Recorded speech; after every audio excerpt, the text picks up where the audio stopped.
Hi guys! Yaman-yamanan ulit tayo. Dito nga pala kami sa may Parkal at nagdanin kami dito sa authentic Korean restaurant na Chungdam. So napakasarap ng mga servings nila dito. Medyo pricey lang but worth your penny. Maybe social talaga siya, nakasaliling whites, alcohol, and tubig. Ayan, so maganda naman tayo ng yaman-yamanan. Siyempre, t-shirt ang formahan.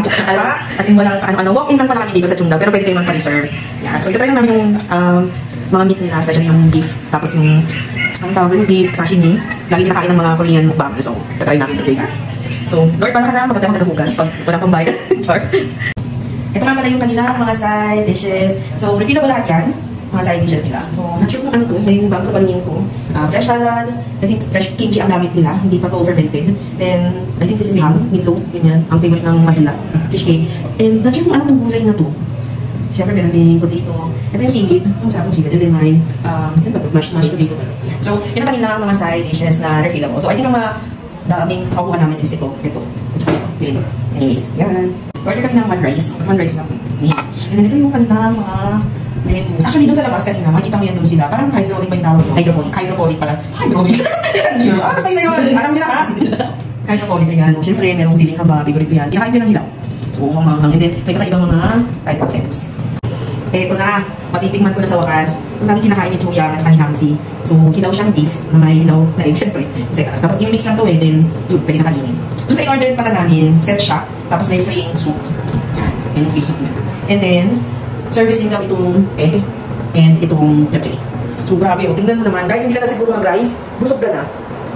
Diba? Napakarami. So, yung in-order namin VIP set B, ang price niya is 3,890. So, good 40 per person. Yun yung nakakais namin ang menu set. So, tara, tingnan natin. Ano siya? Ano lang? Yan, let's taste this. Hindi siya lasang ilaw. Masarap siya. Hindi siya lasang ilaw, promise. Promise, hindi siya lasang ilaw. Ang sarap niya. Parang siya marinated na. Then meron siyang garlic na tapos malasahan mo yung sesame oil. Sarap. Promise, masarap. Tapos meron siyang side na peras. Tignan natin yung mozzarella cheese. Ayun.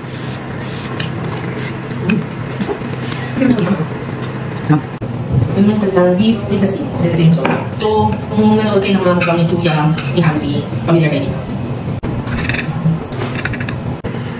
Beef intestine. Bigyan ka na. Ang sarap niya. So, ganito pala yung i-expect mong pagkain pag nagpunta ka ng Korea. Tapos pag siguro nag-ito sa mga medyo fancy restaurant nila lang. Meron potato and garlic. Ang sarap. Marirecommend ko to, pero of course, medyo pricey talaga siya. Pero masarap. So, yun na. Susunod namin kainin. The best ang sarap nito. So, syempre medyo pricey siya. Ang balik naman sa'yo is yung mga side dish nila na unlimited and ang sarap talaga. Ang sarap ng japchae nila. And fresh kimchi yung gamit nila. Hindi siya fermented. So, japchae. Tingnan natin yung soup nila. So, may kasama na siya tofu, beef, tapos yung string beans po, no? Ay, tama diba? Parang toge, ganyan. And yep, tingnan natin. Tingnan mo yung spot. So, kung may kumain sa mga Korean store, so hindi na sa ibago yung lasa ng soup.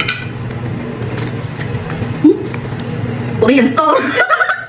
Kung hindi ka kumain sa Korean restaurant or fast food din niya. Ay, ang sarap kasi talaga. Bala ka na. Kain natin itong salad. Walang special, I think. Cheese ata to din. Cherry tomato. And meron siyang yung labanos to ng kain. So, let's see ko pa yung isula. Tsa.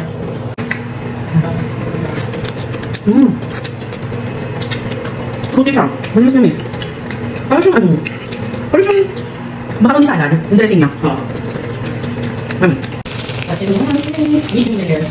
Yung isang klase, mamaya namin pinagay ko. So, let's try ito po. Medium layer. So, kaya natin siya dito. Lagyan natin ng wasabi. Kaya yung sasabi wasabi nila. Hindi ha.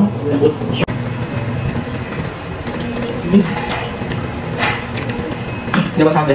Ito? Pinaluto na namin. Yes, pinaluto na namin para hindi siya mahirapan. Hindi ba sabi? Yum. Masarap. Sarap ng sundang. Ang kinade. Complementary fruits nila. Tsaka yata to, cold tea. Then, merong grapes, orange, and watermelon. Matamis? Nasa baboy daw. Kabito ka. Nasa baboy. Nasa baboy. Here's aftermath. Ito pala yung premium VIP set B na in-order namin. Pero pwede ka rin namang mag-a la carte. Then, ito yung sashimi na napakasarap. And then, mga short order ng meat, beef, pork. So, kung nanonood kayo ng mga mukbang ng mga Korean mukbangers, then makikita niyo pinakain nila to. Dito na lang. Bye!